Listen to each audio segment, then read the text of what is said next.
tayong Roland. So, nagiging mo tayo. Ang iba pa po, Panginoon, kapatid. Magandang umaga sa lahat. Share ko lang, ako ay dumating sa end time, hindi dahil sa para mag-join lang sa grupo, kundi kaya ako na punta sa end time because of revelation. Amen? Lahat tayo, mula doon sa Trinitarian, kaya natin kinuproof yung mensahe ng prophet because of the revelation. So, ang unity natin ay nakabis lamang doon sa pahayag ng Panginoon. Amen? So, doon tayo magkakaisa. Lahat ng revelation na mai-unfold ng prophet, no, sa huling panahon natin, ay kung tayo ay nabuksan doon, ay lahat tayo magkakaisa doon. Di ba? So, ang sabi doon sa 1 Corinthians 12:13, ay meron lamang tayong isang espiritu. Amen? So, ang espiritu na yon, walang iba kundi magbibigay bunga. Ang unang source niya, walang iba kundi ang Diyos na inom natin. Kay Kristo, and then among the body. Tama? Kung ang espiritu na yon ay espiritu na galing sa Diyos ang ating nainom, ano sa tingin natin? May disagreement kaya tayo? Kasi tayo lahat ay isang espiritu na kainom. Wala tayong disagreement. Bakit nagkaroon ng disagreement? Diba? So, ang sabi ng prophet, the true prophet of the age was the Holy Ghost. Kung ang Holy Ghost ang true prophet, ano si Brother Branham? Holy Ghost ba siya? Manifest in the place. Ha? He is the lips of God. Si Kristo din, lips din siya. Tayo din, lips. Tama? Mouthpiece ng Panginoon. Diba? So makita natin, ako 100% tanggap ko yung propeta as long as the prophet is stated according the scripture and the word. Amen. Agree ako doon. Kasi tingnan natin Ephesians chapter 1. Ephesians chapter 1 verse, Ephesians chapter 4. Ang sabi dito, ang sabi ng prophet, mayroong nagtanong sa kanya, mayroon pa bang kasunod after you? Yes, yung bride. Diba? Sabi noon, he is a great ministry. Kung po siya ng fivefold, binanggit niya na, yun ang 4:11. Kung ang bride ngayon ang mouthpiece ng Panginoon, ano ang dapat niyang gawin? Ano yung tungkulin niya? Diba? Yun yung 12 ng Ephesians 4. Sabi dito, for the perfecting of the saints, the work of the ministry. So merong ministry ang bride. Ang ministry ng bride, ano yun? For the edifying of the body of Christ. Ngayon ang tanong, paano tayo ma-edify? By throwing the stones, parang stone to other, para mapupulat, paano mang gawin? Hindi. Kailangan mo silang i-strengthen. Kailangan mo silang paintindihin kung anong mayroon doon sa gustong ipahayag ng Diyos sa atin. Tama? So kailangan natin i-strengthen yun. Sabi na, the works of the ministry for the edifying of the body of Christ. Paano ba tayo edify? Diba? Till we all come in the unity of the faith. So doon tayo pagkakasunduin, unity of the faith. Ang sabi ng prophet, what is the faith? Faith is revelation. Kung ang revelation mo is not in line to the scripture and the statement of the prophet, it is not a revelation. Tama? So, pupunta tayo sa revelation kung ano yung revelation na mayroon ng prophet. Kasi mayroon tayong tinatawag na restoration. Diba? Minsan, sabi natin, restore na kami. Nandito na sa amin ang katotohanan. But kung sisilipin natin, hindi ba pala tayo nakakampaw? Tama? So, sabi na natin, nakampaw na tayo, pero hindi pa pala tayo nakampaw. So, of the knowledge of the Son of God, ito ang napakahalaga. Mayroon tayong kaalaman patungkol doon sa anak ng Diyos. Amen!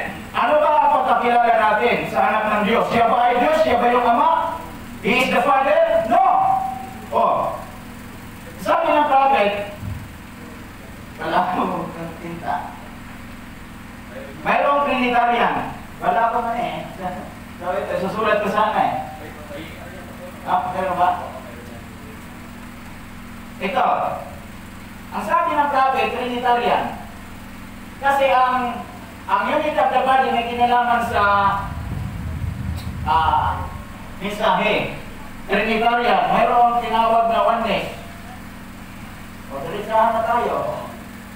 Trinitarian ka? Anong position mo ngayon? Oneness ka? Oneness ba tayo? Ha? Oh, hindi. So ano tayo? So ito sinabi ni Brother Branham na Trinitarian at saka oneness. Ha? Oneness sinabi ni Brother. So one God. So paano ba natin i-present yung pagiging one God? Diba? How do I? Oh, sige. So kasi binanggit ni Brother Branham, sabi niya, I'm not a oneness. So kung hindi siya oneness, hindi siya Trinitarian, ang sabi ni Brother Branham, they are both wrong. Trinitarian are wrong, oneness are wrong. So ano yung tama? One God. Ha? So ano yung one God? Siya yung anak na nagkatawang tao, siya ang Diyos na nagkatawang tao? Yan ay mali. Ang sabi ng prophet. Oo. Okay, ipapakita natin ha. Pakita natin. Prove it. You are both wrong. Sabi na, ano lang natin, alam mo ba, ang unity ay mayroong kinalaman din sa ugali, yung puso. Kung halimbawa na-touch na ang doktrina mo, at mayroong pinakitang ebidensya, ano yung dapat mong gawin? Hatulan mo yung tao, o kailangan mong kausapin, ubusin yung ebidensya niya. Submit. I-submit. Ang submission natin ay hindi doon sa tao. Ang submission natin ay doon sa revelation mayroon sa tao. Amen? We are not kung ba, hindi natin pwedeng i-compromise ang word kasi yan ay makakasira sa atin. Amen? Ang puso ang mali sa atin, pero ang revelation hindi mali. Ang natanggap ni Brother Branham hindi mali. Pure yun, pure unadulterated word. Alin ang mali? Yung ating kaisipan. Both wrong. Ay, wala, akin na yung papel. Isama ko na lang, hindi ko na memorya. May oras pa ata ako. Sige, meron pa. All God was poured out in Christ. Sa message.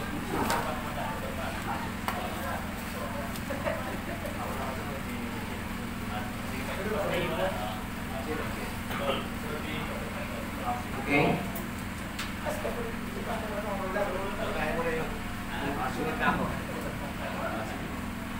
Basahin ko na lang dito. Basahin ko na lang. Sabi nga, what Pentecost need? A good Bible lesson, good teaching, when the word needs so much going on. Jesus Christ was the Son of God. Malinaw yun, hindi lang sinabing Diyos. He had a spirit without measure. You believe that? In him never dwelt just a part of God, but all of God was in his Son, Christ Jesus. He was the fullness of the Godhead bodily. All of God was poured out in Christ. All that God was in Christ, all that. So, Christ, He poured out in the church. Yung statement niya yan na ang Diyos ay nandoon kay Kristo, sabi niya, but you keep refusing it. Yung statement na yan, patuloy na nire-refuse. Sino ang nagre-refuse dyan? Oneness at saka yung Trinitarian. Amen. Kung itong statement na God was in Christ, that keep refusing it, ito yung masakit sa kanila. No? The things that, if do not the works of my Father, believe me not. As the Father has sent me, how did the Father send him? So, the Father sent him with him and in him. Amen. So, mayroon ditong statement na kung paano ang Diyos ay nilagay ng without measure sa anak. Kung ano mayroon anak, inilagay niya rin sa church. Kung tayo ay kabilang doon sa kay Kristo, lahat ng mayroon si Kristo ay naroon sa iglesia, then ano mayroon sa atin? Di ba? Same din kung ano saan pinanggalingan kay Kristo. Ano ba yung Di ba? Kristo? Di ba Diyos? Oo. I do not understand. Ang sabi ni Branham, God, He was a God. He was a man, but He was more than a man. Tama? Na may nabasa kayo nun? He was more than a man. Bakit niya sinabi yun na He was more than a man? Because God, the Spirit, was dwelling in Him. Amen. Sabi niya, God was in Christ, meron pang statement dyan, there is no cleaner than that. Amen. Kung ang God was in Christ, there is no cleaner than that. Meron pang higit doon sa paliwanag na sinabi ni Branham. Ha? Di ilabas natin kung anong mayroon. Diba? So, yun lang yung kong makita kasi nasa panahon tayo ng restoration, dapat matulay tayo doon sa apostolic doctrine. Diba? Sa panahon ni Brother Branham, sino ang may majority sa kanilang panahon? Trinitarian. The other one is the oneness. So ang position ni Brother Branham, walang iba, kundi yung indwelling. Magkaiba tayo sa Iglesia ni Cristo. Kasi ang Iglesia ni Cristo, tao lang talaga si Cristo at mayroon siyang Ama. Ang problema naman sa atin, si Cristo siya na yung anak, siya na rin yung Ama, siya na rin ang Diyos na nagkatawang tao. Hallelujah. Ha? Kasi sabi ni Brother Branham, pero kunin natin yung thought, anong mayroon si Brother Branham kung bakit niya sinabi yun. Tama? So kailangan linawin natin yun kasi kung ganyan ang paano, kung hindi tayo magbabago, kasi nagbago tayo ng doktrina. Inalis tayo doon sa Trinitarian dahil nakita natin mali. Kung ang paniniwala natin ay oneness na ang Diyos na nagkatawang tao, ang sabi ni Brother Branham, magiging mali din yan. So ano ang tama? Yung anak nila ng ama. Ang apostolic doctrine, walang iba, yung 2 Corinthians 5:19, 5:17, na ang Diyos ay natay Kristo. Amen. Si Kristo ay ginamit lang as the lips, use his lips. Makiano lang ako. So, dito tayo sa unity of the body, kailangan ay mayroon tayong clear understanding doon sa sinabi ng prophet sa ating panahon. Mas malinaw yun. Kung hindi pa maging malinaw, ang sabi ni Brother Branham, judge not. Wait till the Holy Ghost was endued him para maunawaan natin kung ano yung mga bagay na naunawaan mo na mas klaro. Hindi tayo hahatol doon sa tao. Tama? So kailangan natin, ipaliwanag natin, magbigay tayo ng word na makakapagbigay buhay doon sa mga taong patay sa spiritual. Amen? So, use his lips.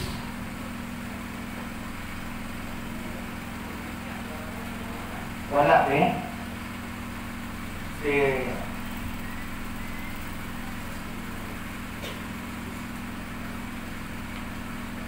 Wala. Sige, ito na lang. Ito.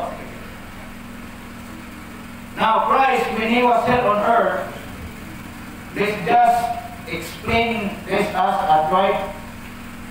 The Son talking about God's Son, Christ, that the Spirit dwelt in. The Son can do nothing in Himself, but what He says the Father doing, the Father used the eyes of the Son, He used the lips of the Son. Kung ginamit niya ang mata at yung bibig ni Kristo, ano ang tawag sa kanya? Mouthpiece siya ng Panginoon. Amen. Pati ang prophet, mouthpiece din siya. Unveiler siya. Repeat, unfold doon sa bagay na hindi naintindihan. Pangalawa, sabi niya, when He was born here on earth, He was an obedient son. Masunurin pala yung anak. Every step was for the Father. Everything he done was to glorify God. Kaya nga, dito nga ako nagkakagulo-gulo kasi itong statement, pilit kong gustong unawain na gusto kong sabihin na si Kristo din ay Diyos, siya na yung Ama na nagkatawang tao, pero hindi talaga ma-accept sa akin. Sa totoo lang, Sa totoo lang, hindi talaga ma-accept kasi meron dito statement na naging masunurin siya. Tama? Meron siyang tinatawag na Ama. Every step was for the Father. Everything He had done was to glorify God. Lahat ng gagawin ng anak, ang gawain niya ay para luwalhatiin ang Ama. Amen. Right? Yun yung trabaho natin. Kaya tayo din, ang gagawin natin ay luwalhatiin natin yung Ama. Amen. Tama ba, Pastor? O sabihin niyo ako mali kasi pananagutan ko na mali yung sinasabi ko at kailangan lang dito sa prophet. Ang missing God in Christ, makikita natin ang Diyos kay Kristo. Amen. Kaya nasabi ni Brother na nagtago ang Diyos kay Kristo. Amen. Pag hindi nagtago ang Diyos, hindi natin makikita. Hallelujah. Kanino ba statement yan? Bakit kailangan magtago ang Diyos para hindi natin makita? Diba? Kasi ang Diyos ay Espiritu. Nagtago siya. Since is much. Yung Christ, the body was the tabernacle of God. And we still God in Christ. Is that right? Hindi naman yan sinabi dito, it was wrong. Hindi na sinabi dito. Romans seen the Father at any time, but the only begotten Son, He had declared Him. Every move, every action, everything that Christ was dead was God working in Him. So, kung ano ang action ni Kristo, ano yung kanyang pananalita, Yun ang Diyos ang yung lahat ng bagay, no, ini-express lang ni Kristo dahil ang Diyos ay nasa Kanya. Sabi ni Pablo na si Kristo walang ginawa siyang pagpapagaling. Wala siyang ginawang pagpapagaling. Sino ang nagpapagaling? Yung Diyos na nandoon sa Kanya. Amen. Diba? John 16, let's show him first. John 5, John 7, maliban ay pakita muna sa Kanya ano bang talata nyo. John 14, maliban muna na ipakita ng Father sa Kanya. John 14, 10. Makibukas na to. Hindi. John 14, 14:10. Yung John 10:30, pinaliwanag din ni Barbanam, I and my Father are one. Bakit sinabi niya, I and my Father are one? Believest thou not that I am in the Father and the Father in me? The word that I speak unto you, I speak not of myself, but the Father that dwelleth in me, doeth the works. Amen. So, yun yung pinapaliwanag ni Barbanam dito. No? Believe me that I am in the Father and the Father in me, or else believe me for the very work's sake. Amen. Huwag kayong maniwala doon sa mga bagay na ginagawa ko kung sa akin lang sarili yan. Maniwala kayo dahil ginagawa ko kung anong gusto ng Ama. Verily, verily, I say unto you, he that believeth on me, the works that I do shall he do also. The greater works than they shall he do, because I go unto my Father. So, dito pinaliwanag na ni Barbanam dyan na lahat ng mga propeta, even Jesus Christ, na hindi muna siya gagawa ng anumang bagay maliban na ipakita muna ng Ama sa Kanya. Amen. Ganun din yung prophet. Hindi siya gagawa ng ganyang sariling paggawa, maliban muna na ipakita muna ng Ama yung mga bagay na gusto niyang ipakita. Kagaya sa atin, hindi tayo pwede mag-reveal. Minsan, pwede naman tayo mag-unveil yung sa bagay na hindi pa natin nakita. That is the human thinking. Kung ang ating mga puso, sarili ay ipasakot natin doon sa salita ng Panginoon, ipasakot natin doon sa Holy Ghost na nandito sa atin, wala tayong human intellectual intervention sa word lang, mas okay yun. Meron tayong unity. Amen? So dito sa pastor time na ba ako? 2 minutes. 2 minutes na lang. So sa unity among the body, mga kapatid, lahat ng revelation mayroon, dapat natin pagkaisahan. Amen? So, ano ang dapat natin gawin? Kung ang prophet ay siya yung nagsabi na the Malachi has to do 2 things. Kung namimorya ko na itong words na, salamat sa Malachi 4 has to do 2 things. 1 is to turn the hearts of the children back to the Father. Dapat maibalik tayo doon sa Apostolic Father. Ano yung turo ng Apostolic Father? Bakit ibalin na natin yun? Kaya kung mayroon tayong mga bagay na pinanganan pa na hindi according doon sa Apostol, ay hit muna. Amen? Itabi muna natin, pag-aralan natin, ano ba yung restoration na sinasabi ng prophet? Totoo ba na nakalabas na tayo? Kung hindi pa, ano ba yung dapat natin gawin? So, kailangan natin ng fellowship. Amen? So, last one. Sabi doon, to reveal the mystery of the 7 thunders, which is the revelation contained in the 7 seals. Amen. So, isa pa yun. Kasi sinabi ng Barnum na hindi ko alam yan kung ano naman ang 7 thunders. So, lahat ng revelation kailangan natin pag-aralan, mga kapatid.